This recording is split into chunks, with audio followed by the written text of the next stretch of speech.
Existe uma mentira confortável que você conta para si mesmo todas as noites antes de dormir. É a mentira que protege o seu ego da dor do fracasso financeiro. Você diz: eu perdi dinheiro porque não sabia o suficiente. Você diz: se eu fosse mais inteligente, se eu tivesse um QI de 160, se eu soubesse resolver equações diferenciais, então eu venceria o mercado. Pobre turista da bolsa. Sua ingenuidade é quase tocante. Deixe-me desmantelar essa ilusão agora, antes que ela custe o resto do seu patrimônio. O mercado financeiro não é uma prova de Olimpíada de matemática. O mercado não premia complexidade intelectual. O mercado é um mecanismo brutal de transferência de riqueza, desenhado para explorar falhas biológicas, não lacunas de conhecimento. Eu vi homens com doutorados em economia serem reduzidos à indigência, e vi homens que mal sabem ler um balanço acumularem impérios.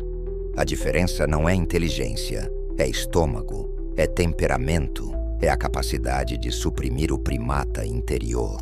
Considere Sir Isaac Newton. Não estamos falando de um homem inteligente. Estamos falando do ápice da evolução cognitiva da nossa espécie. O homem que inventou o cálculo, o homem que explicou a luz, o homem que definiu as leis que mantêm a lua no céu. Se o mercado fosse um jogo de inteligência, Newton deveria ter sido o homem mais rico da história. E, no entanto, quando ele entrou no que eu chamo de moedor de carne, ele não durou 12 meses. Entrou como um titã da ciência. Saiu como uma estatística lamentável. O homem que decifrou o universo foi humilhado por um gráfico de preços. A mesma irracionalidade que faz você comprar topo hoje. Hoje não vamos apenas contar uma história. Vamos fazer uma autópsia. Vamos dissecar o cadáver financeiro do maior gênio da humanidade. E o objetivo é provar uma tese assustadora. O mesmo vírus mental que destruiu Newton em 1720 está ativo em você agora, esperando o momento certo para acordar. Bem-vindo à bolha dos mares do sul. Para entender o crime, precisamos examinar a cena do crime.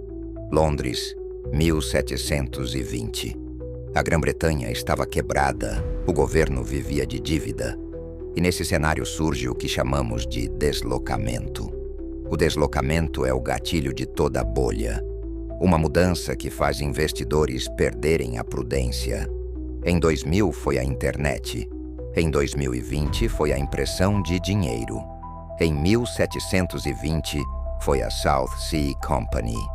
A promessa era simples: riqueza infinita vinda do novo mundo. Para o investidor comum, não era uma empresa, era um bilhete premiado. Eu chamo isso de brinquedo novo brilhante, aquilo que desliga o cérebro racional e transforma adultos em crianças numa loja de doces. O rei aprovou. O parlamento abençoou. Parecia seguro.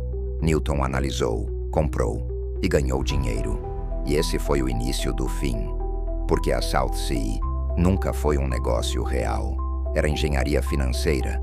Eles trocaram dívida pública por ações infladas e usaram crédito fácil para empurrar o preço para cima. Dinheiro emprestado comprando ações da própria empresa. Preço subindo. Mais crédito, mais compra, mais subida. Um moto perpétuo de estupidez. Newton caminhava direto para essa armadilha, cego pela luz do lucro fácil. Em janeiro de 1720, Newton entra. Cauteloso, metódico. O preço sobe. A cidade enlouquece, mas Newton mantém a cabeça fria. Em abril, ele vende, realiza lucro, 7.000 libras, uma fortuna. Ele operou no modo racional, lento, lógico. Ele disse: eu posso calcular o movimento dos corpos celestes, mas não a loucura das pessoas. Ele venceu, mas o mercado tem uma arma que nem Newton conseguiu enfrentar: inveja social. O preço continuou subindo. Muito depois de ele ter saído, cada alta era uma acusação. Você errou. E então veio o pior. ver idiotas ficando ricos. Nada atormenta mais um homem do que ver seu vizinho incompetente enriquecendo. Essa fase se chama euforia. É quando prudência vira covardia e irresponsabilidade vira genialidade. O ego de Newton inflamou. O cérebro emocional assumiu. E então ele capitulou. Ele reinvestiu tudo. Vendeu ativos seguros. Tomou empréstimos. Entrou all-in. Comprou o topo absoluto. O que estourou a bolha não foi uma tragédia externa. Foi a própria ganância da empresa. Eles tentaram monopolizar o mercado. Trancaram a saída de emergência enquanto o prédio queimava. A liquidez secou. A venda começou. Em setembro, o pânico. Newton viu cair e não vendeu. Negação. Viés de confirmação. Em outubro veio a revulsão. Não era mais medo, era nojo. A ação despencou. Newton segurou até o fundo. O prejuízo foi devastador. Ele perdeu quase tudo. Em 3 meses, o gênio voltou a ser mortal. O erro de Newton não foi falta de informação, nem falta de inteligência. Foi arrogância. Ele acreditava que o mercado tinha que ser lógico porque ele era lógico. O cemitério financeiro está cheio de homens brilhantes que preferiram estar certos a estar ricos. Você pode sacrificar o ego ou pode sacrificar o patrimônio. Nunca os dois. A humildade no mercado não é virtude moral. É blindagem de sobrevivência. Ser uma tartaruga não é ser lento, é ser lúcido. É olhar no espelho e dizer: eu sou falho. Eu não prevejo o futuro. Eu seguirei regras. Agora chegamos ao momento da verdade. A maioria vai fechar este vídeo. Vai tentar se vingar do mercado. O mercado precisa dessas pessoas. Se esse é você, obrigado pela doação. Mas para a minoria, para quem entendeu que o inimigo não é o gráfico, o que está abaixo não é um convite, é um ultimato.